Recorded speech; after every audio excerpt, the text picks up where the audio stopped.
જ્યારે પુત્રએ તેના બીમાર પિતાને થપ્પડ મારીને વૃદ્ધાશ્રમમાં મોકલ્યા ત્યારે પિતાએ તેમને એવો પાઠ ભણાવ્યો કે પુત્ર અને વહુના હોશ ઉડી ગયા. નમસ્કાર, પ્રણામ, સ્વાગત છે તમારું અમારી યુટ્યુબ ચેનલમાં. આજની આ કહાની ઘણી પ્રેરણાદાયી અને જ્ઞાનવર્ધક છે, એટલે આ વિડીયોને અંત સુધી સાંભળજો અને પસંદ આવે તો તમારા અન્ય મિત્રો સાથે શેર પણ કરી દેજો. સાથે જ કોમેન્ટ બોક્સમાં હર હર મહાદેવ અવશ્ય લખજો. અને એક પિતાએ તેના પુત્રને જે દંડ આપ્યો તે બરાબર હતો કે નહીં તે તમે કોમેન્ટ બોક્સ કરીને જરૂર જણાવજો.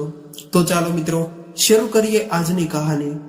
મોહનજી તેમની આંખોમાં ઉદાસી અને તેમના જીવનની શૂન્યતાનો અહેસાસ લઈને વૃદ્ધાશ્રમના એક રૂમમાં બેઠા હતા. મોહનજી 1 મહિના પહેલા જ આ વૃદ્ધાશ્રમમાં આવ્યા હતા. તેમને અહીં બિલકુલ મન નહોતું લાગતું. તેઓ તેમના પરિવારને વારે વારે યાદ કરી રહ્યા હતા. તેઓ તેમના પૌત્રને ખૂબ જ યાદ કરી રહ્યા હતા અને તે પોતાના પૌત્રની આસક્તિને તેમના મનમાંથી દૂર કરી નહોતા શકતા. તેમની આંખોમાંથી આંસુ છલકાઈને તેમના ગાલ પર પડી રહ્યા છે. તેઓ તેમના પરિવારને ખૂબ જ યાદ કરી રહ્યા હતા અને વૃદ્ધાશ્રમના લોકોએ તેમને એવી હાલતમાં બચાવ્યા હતા તે બધું વિચારી રહ્યા છે અને તે દિવસને આજે પણ ભૂલી નહોતા શકતા. ધીરે ધીરે ફરી પાછું યાદ આવવા લાગે છે કે એક નાની વાત ઉપર પુત્ર અને વહુએ ઘરમાં કેવો મોટો હોબાળો કરી દીધો હતો. અને એ દિવસે પુત્ર જ્યારે ઓફિસેથી ઘરે આવે છે ત્યારે મોહનજી તેના પુત્રને કહે છે, મારી તબિયત સારી નથી, બીપી ઉપર નીચે થઈ રહી છે, મને ડોક્ટર પાસે લઈ જા. ત્યારે પુત્રએ ગુસ્સે થઈને કહ્યું કે તમારું બીપી દરેક નાની નાની વાતમાં ઉપર નીચે થવા લાગે છે, એટલે મારે તમને દરરોજ ડોક્ટર પાસે લઈ જવું પડે છે. અને હવે મારી પાસે એટલા પૈસા પણ નથી કે હું તમારા પાછળ પૈસા ખર્ચ કરી શકું. તમે તો ઘરે સાવ નવરા થઈને બેઠા છો અને કંઈ કામ પણ કરતા નથી. એમ તો અમે તમારા ખાવા પીવાની દેખભાળ રાખીએ છીએ અને ઉપરથી તમારા દવાઓના પૈસા પણ ખર્ચા કરીએ છીએ. બિચારા મોહનજી તેમના પુત્રની વાત સાંભળીને તેમના રૂમમાં ચાલ્યા જાય છે. પણ થોડી વારમાં તેનો પુત્ર આવીને કહે છે કે દાદાજી, હું પપ્પા મમ્મી સાથે મૂવી જોવા જાઉં છું અને અમે બહાર જમીને આવશું. એટલે મમ્મીએ કહ્યું છે કે સવારે તમારા માટે 2 રોટલી રાખી છે, તે તમે મીઠું લગાડીને ચા સાથે ખાઈ લેજો. તેનો દીકરો અને વહુ તેમના પુત્ર સાથે મૂવી જોવા માટે બહાર જાય છે.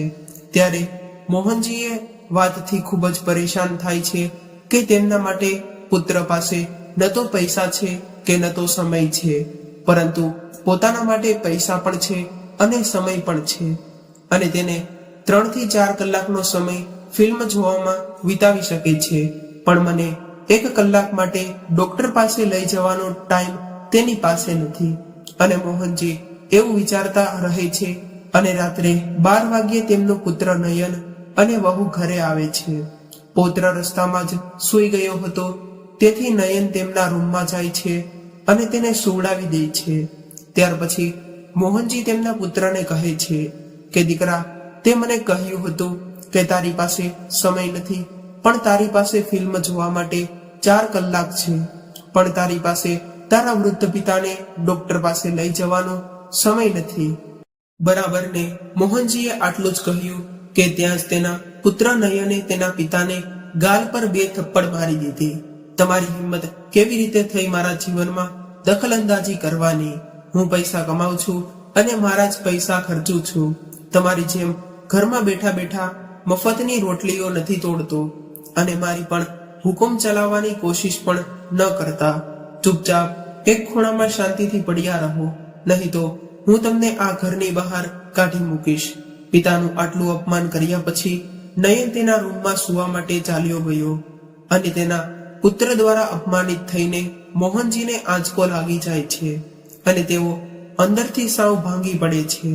આટલું અપમાન સહન કરીને તેઓ ભૂતની જેમ ઊભા રહી વિચારી રહ્યા છે કે તેના પુત્રએ તેની સાથે આ શું કર્યું. તેમની આંખ સામે અંધકાર છવાઈ ગયો અને તેમને જાણે એવું લાગ્યું કે આ જમીન ફાટી જાય અને તેઓ તેમાં સમાઈ જાય.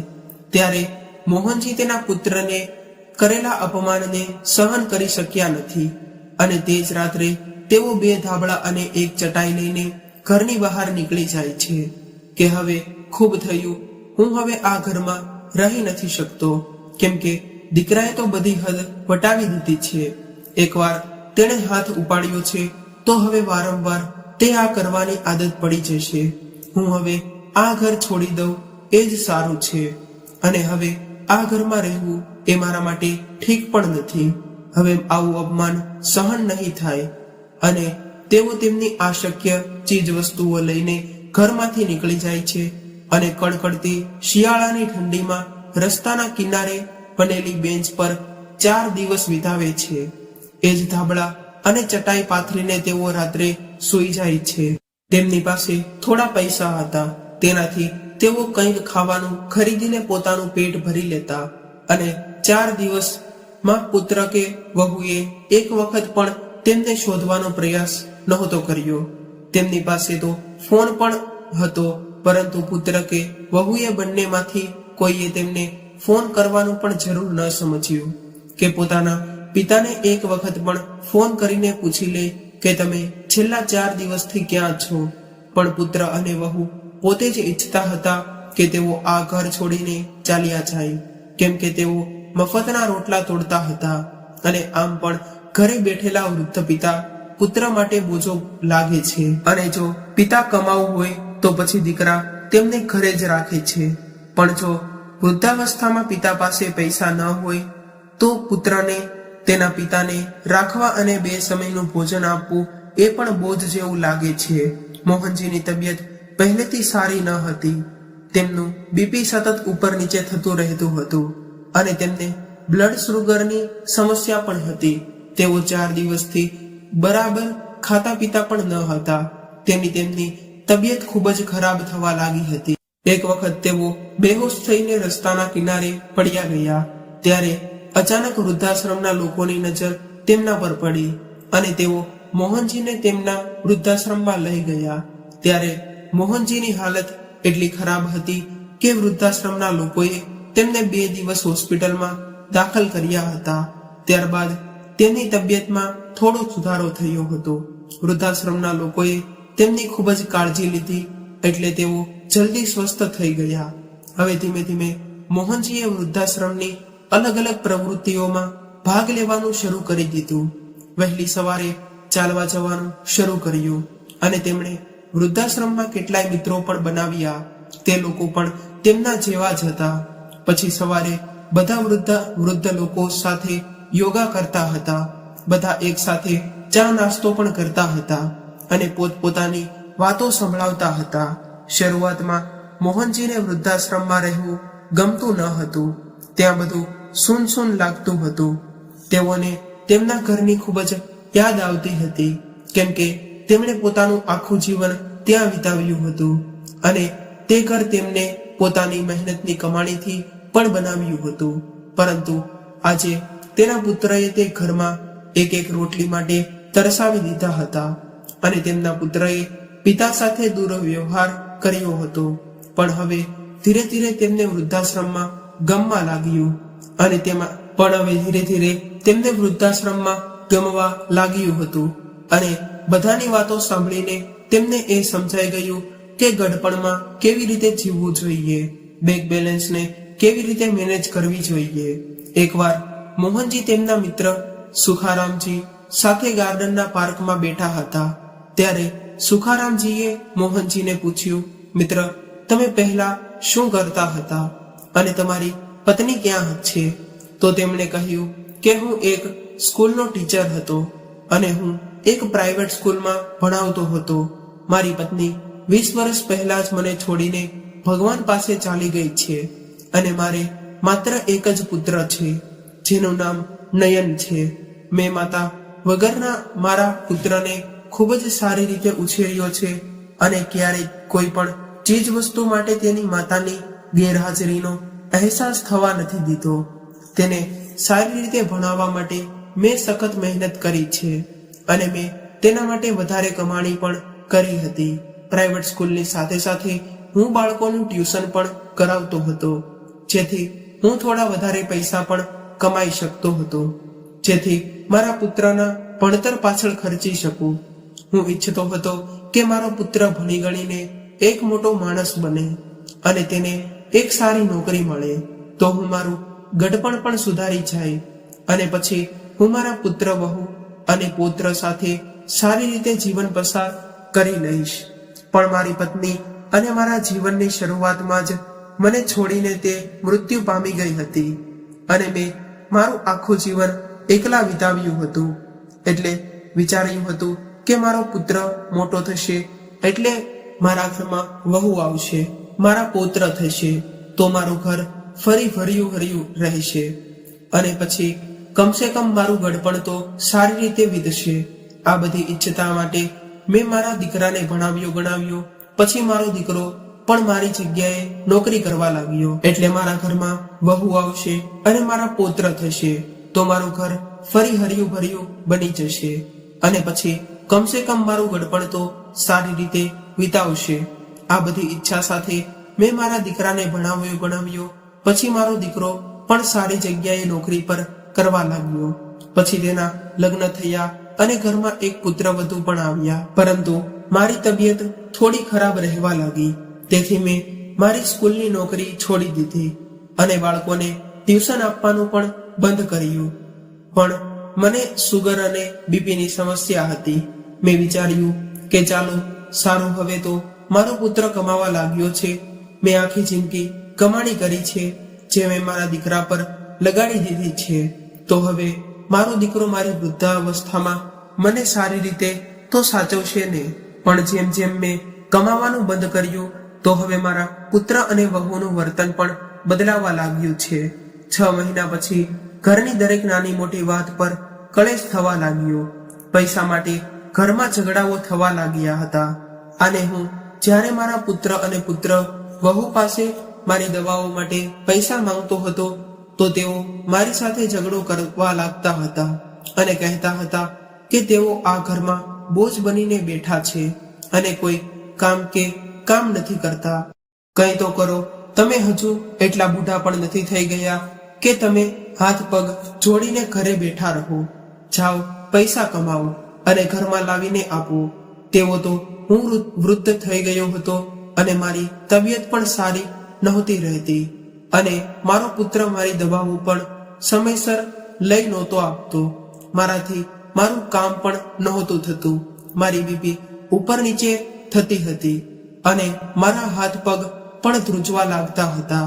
પણ મારો પુત્ર આ બધું સમજવા તૈયાર જ ન હતો અને એક દિવસે ઘરમાં પૈસાને લઈને ઝઘડો થયો, જેના કારણે દીકરાએ મને 2 થપ્પડ મારી દીધી. પછી મેં વિચાર્યું કે હવે હું આ ઘરમાં બેશરમ વ્યક્તિની જેમ જિંદગી નહીં જીવી શકું અને એટલે હું ઘરની બહાર નીકળી ગયો. હવે આજે હું આ વૃદ્ધાશ્રમમાં છું અને મારા દોસ્ત જીવન પણ એક અજીબ રમત રમે છે અને જેનો મને ખ્યાલ પણ નથી આવતો.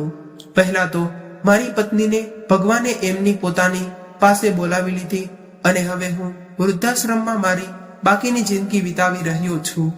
અને એક દિવસની વાત છે, વૃદ્ધાશ્રમના તમામ લોકો રાત્રિ ભોજન કરીને બેઠા હતા ત્યારે સમાચાર સાંભળ્યા કે આખા દેશમાં કોરોનાના રોગચાળા માટે લોકડાઉન લગાવવામાં આવ્યું છે અને રોગચાળાને કારણે તમામ સ્કૂલો બંધ રહેશે અને આથી સ્કૂલના વર્ગો ઓનલાઈન શરૂ કરવામાં આવશે. ત્યારે મોહનજીના મનમાં એક વિચાર આવ્યો કે ઓનલાઈન ક્લાસમાં તો તમારે ભણાવવા માટે સ્કૂલે જવું નથી પડતું અને તમારે સ્કૂલની જેમ ઊભા રહીને ભણાવવાની જરૂર નથી. ફક્ત મોબાઈલ કે કમ્પ્યુટર ઉપર ઘરમાં બેસીને પણ બાળકોને ભણાવી શકો છો. ત્યારે મોહનજી ગણિત અને વિજ્ઞાનના ખૂબ જ સારા ટીચર હતા, એટલે તેમણે પોતાનો ઓનલાઈન બાયોડેટા 2 થી 3 સ્કૂલોમાં મોકલી દીધો અને પછી એક સ્કૂલમાં તેઓ ગણિત અને વિજ્ઞાનના ટીચર તરીકે નિયુક્ત પણ થઈ ગયા.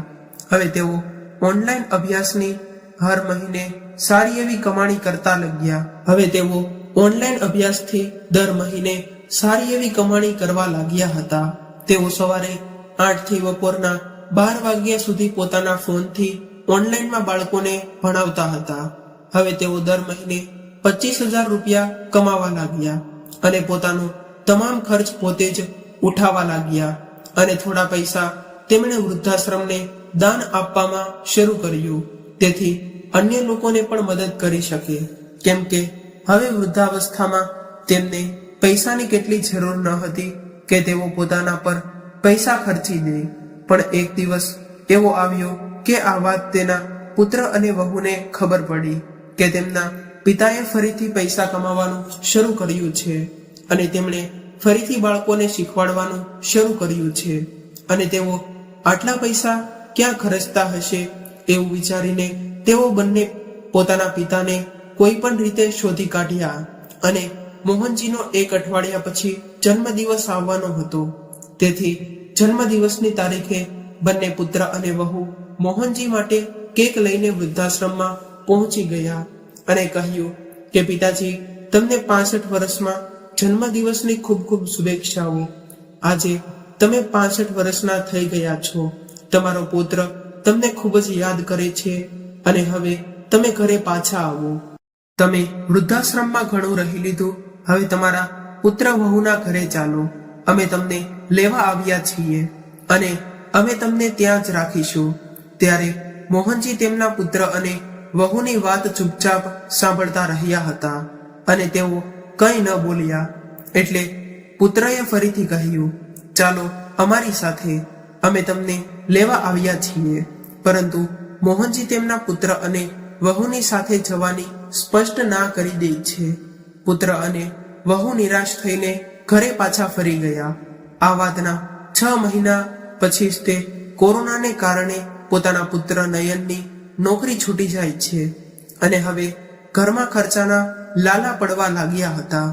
પતિ પત્ની મુશ્કેલીમાં મુકાઈ ગયા હતા અને એથી પતિ પત્ની વચ્ચે ખૂબ જ ઝઘડો થવા લાગ્યો હતો.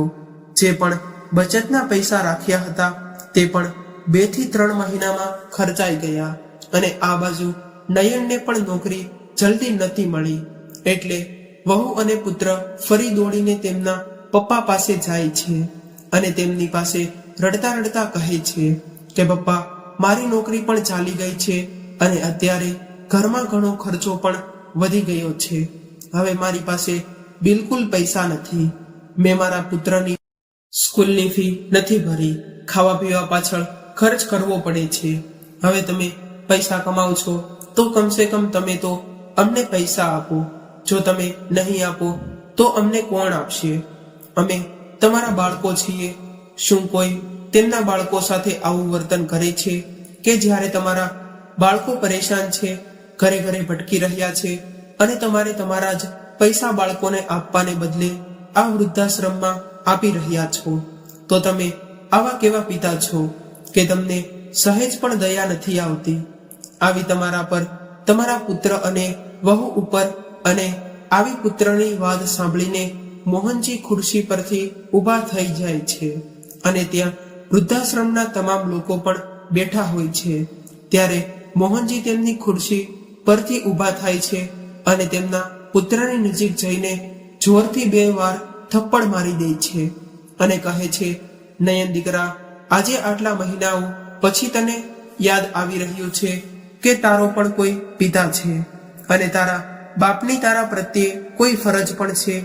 આજે જ્યારે તારી પાસે પૈસા નથી તો તું મારી પાસે પૈસા માંગવા આવ્યો છો અને તને મારી ફરજ શું છે એ તું યાદ અપાવવામાં આવ્યો છે.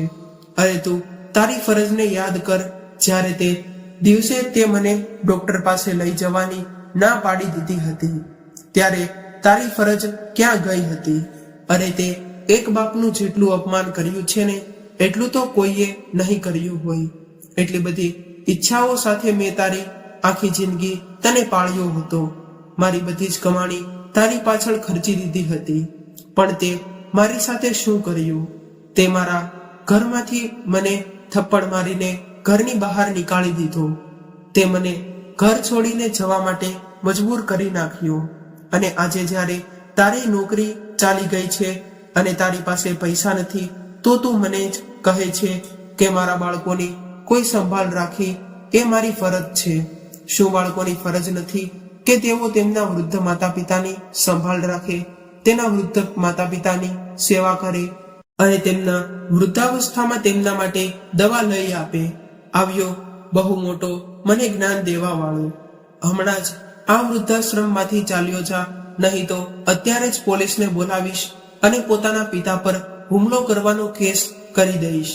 મોહનજીની હિંમત જોઈને વૃદ્ધાશ્રમના બધા લોકો તાળીઓ પાડવા લાગે છે અને લોકો કહેવા લાગે છે કે તમે અદ્ભુત નિર્ણય લીધો છે. અરે તમને તમારા બાળકે એક વાર ઉછેર્યા છે, પણ બીજી વાર સાવધાન રહેવું જોઈએ. આમ ખૂબ જ સારી વાત છે. અને આજે પણ તમારો પુત્ર તમારી પાસે કંઈક લેવા આવ્યો છે, પણ કંઈ આપવા આવ્યો નથી. આ પુત્રનો ઈરાદો સારો નથી.